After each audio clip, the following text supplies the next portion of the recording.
After doing the above, the arts come next. If we acquire knowledge but do not sincerely apply what we have learned, we will have only increased our conceit. What then will we become? If we are sincere in what we are doing but not acquiring knowledge, we will only be stubbornly following our viewpoints. We will never see the truth. If we study a lot but don't apply what we have learned, we won't benefit. Even worse, we could easily become arrogant in thinking that we know a lot.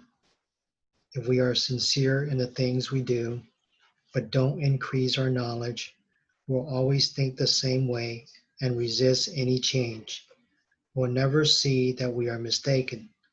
This is true whether we're a raccoon or something else. The true benefits of learning.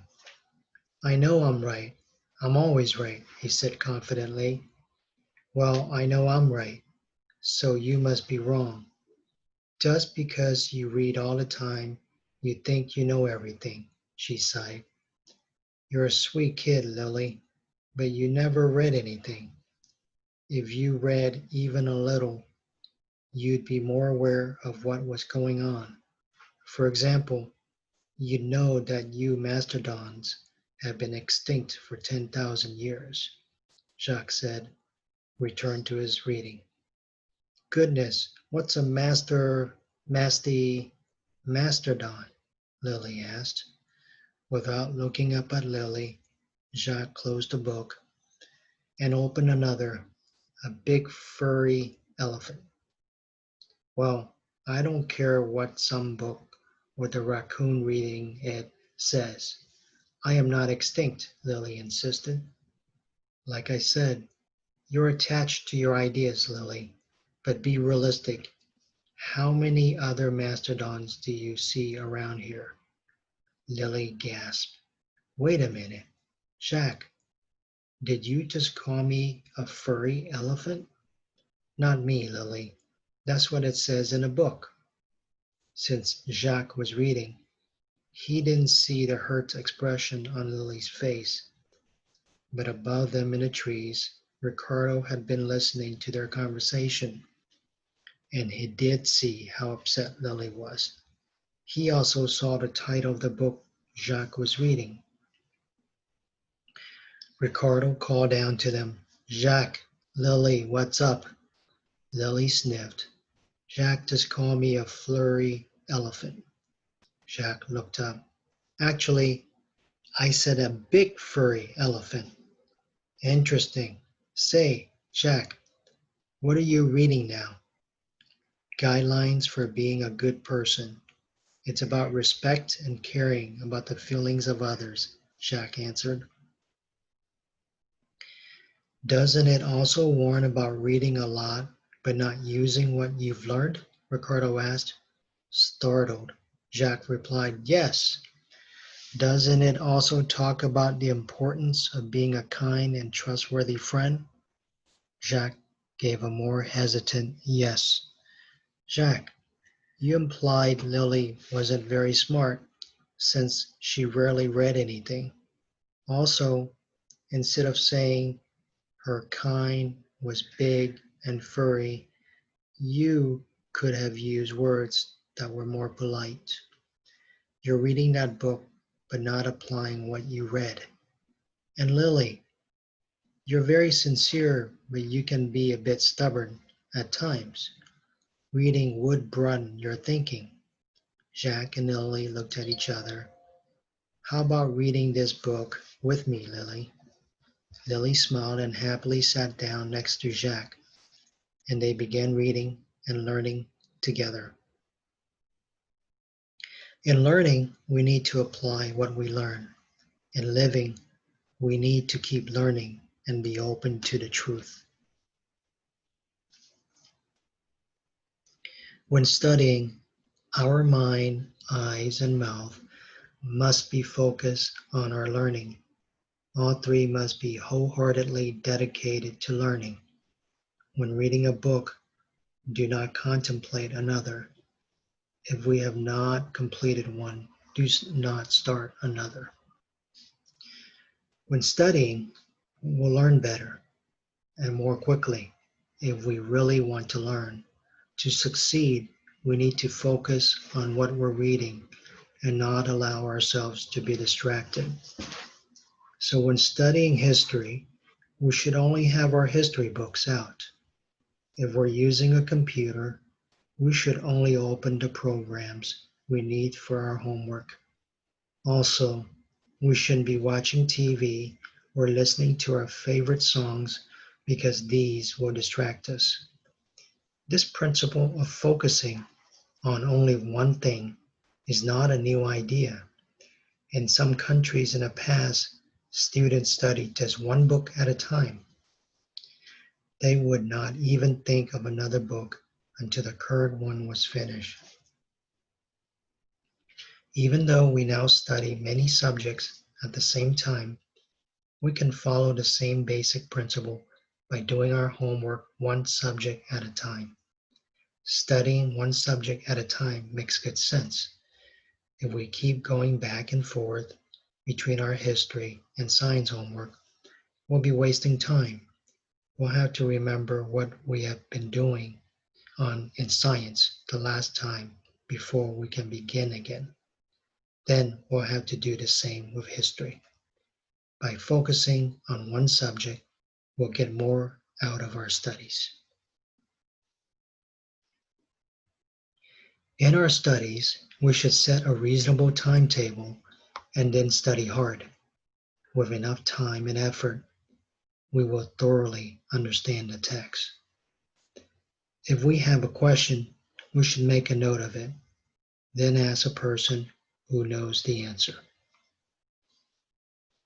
Things often end up taking longer than we think they will, just like when we study.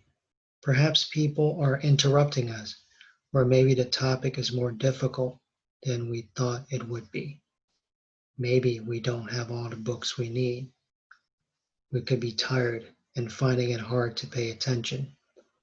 If we set a reasonable study schedule and stick to it, we'll have enough time to do a good job on our homework and work when we are older. By not feeling rushed, my paper is due tomorrow, we'll be more relaxed instead of in a panic. So instead of just passing the exam, we'll really learn the subject.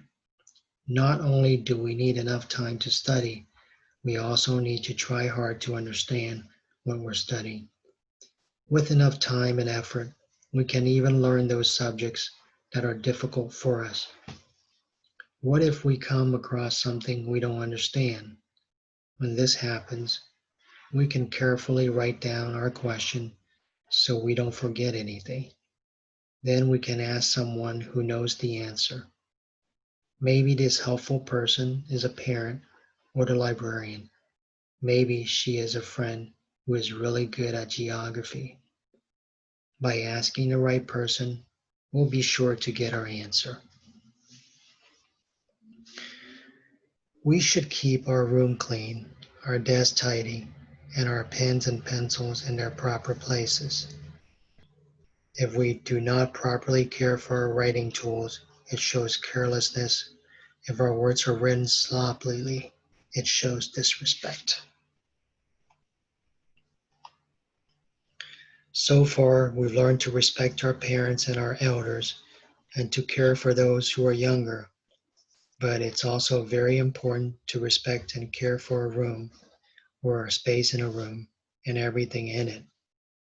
When we treat our room and the things in it with respect, we'll develop the habit of respect. We won't have to keep reminding ourselves to behave correctly. We'll naturally do the right things. Our parents will be happy, and so will we. Also, a neat work area will make studying easier.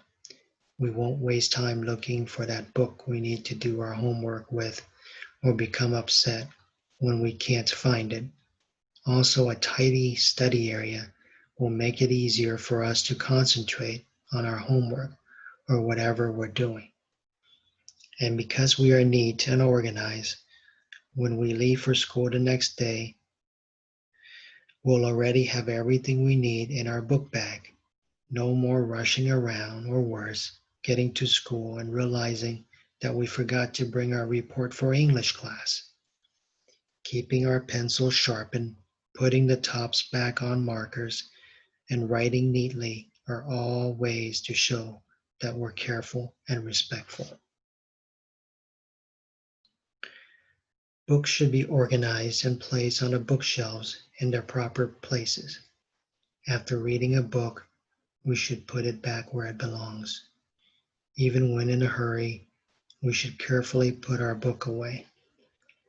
If it is damaged, we should repair it.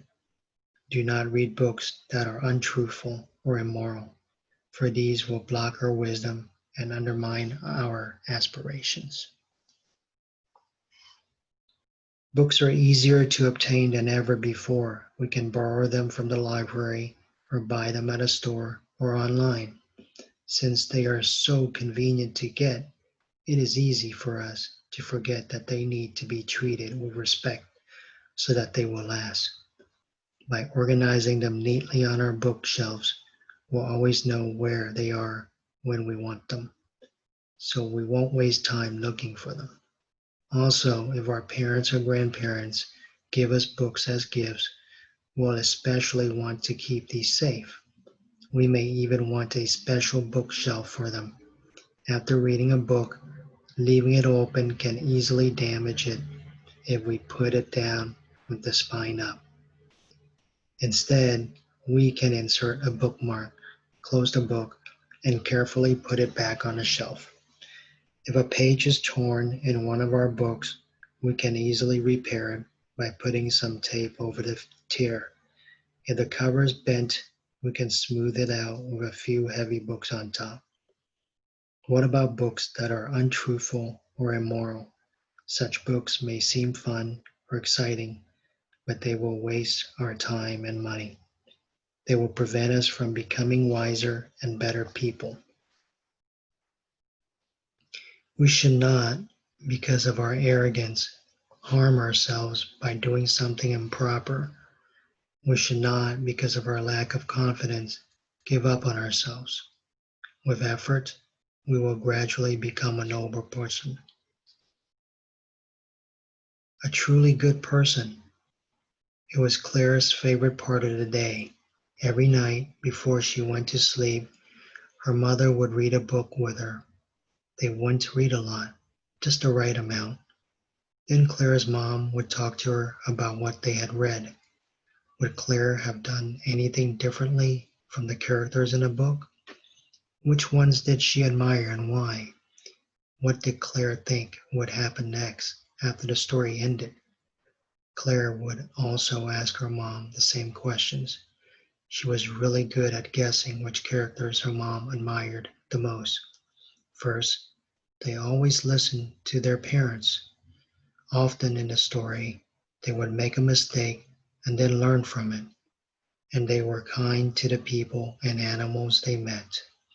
One day, after Claire and her mom had finished reading The Little Mermaid, Claire was especially quiet. Her mom asked, "Claire, what are you thinking about?"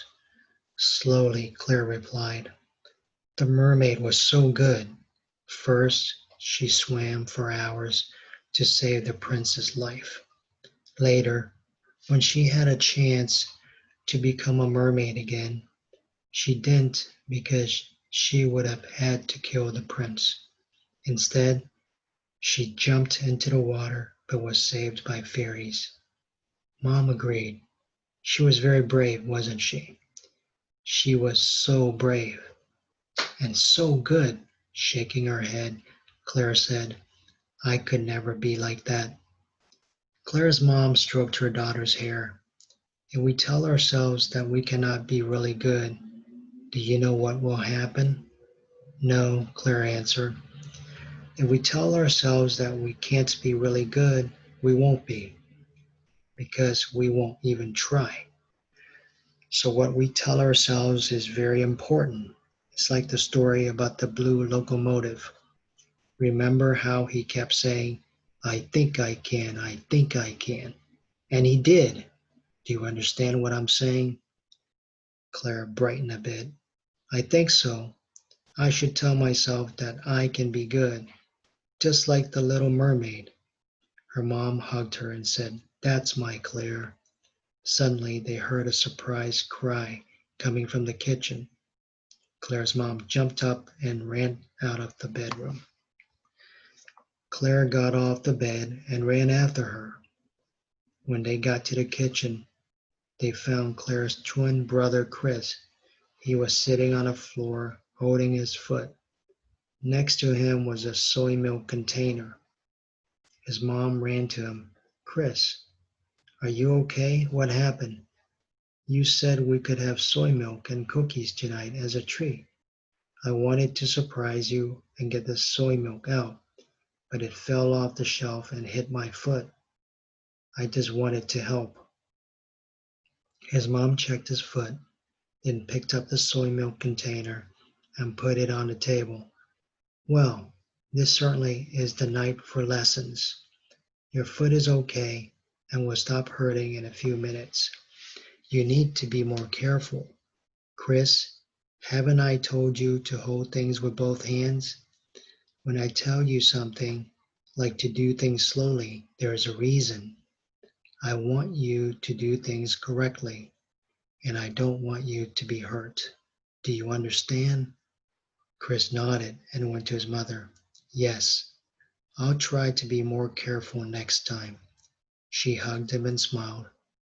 You're so adventuresome. I can't keep up with you.